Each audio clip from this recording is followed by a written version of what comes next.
哦，中农粉丝又拯救了我。我刚加班回来，懒得煮，没有关系，现在就为大家展示快速料理晚餐的方式哦。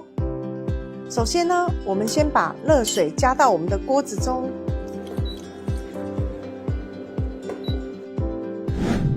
依照个人口味去调整。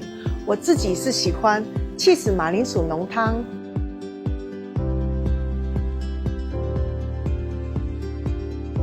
接下来加入美味重点中浓 Q 弹粉丝，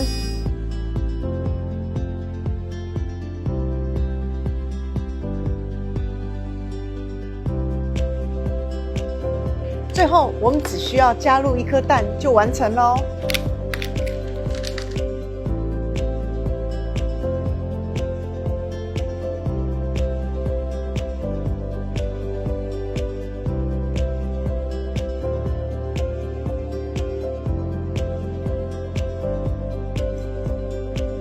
哦，中农粉丝又拯救了我。真的很好吃哎。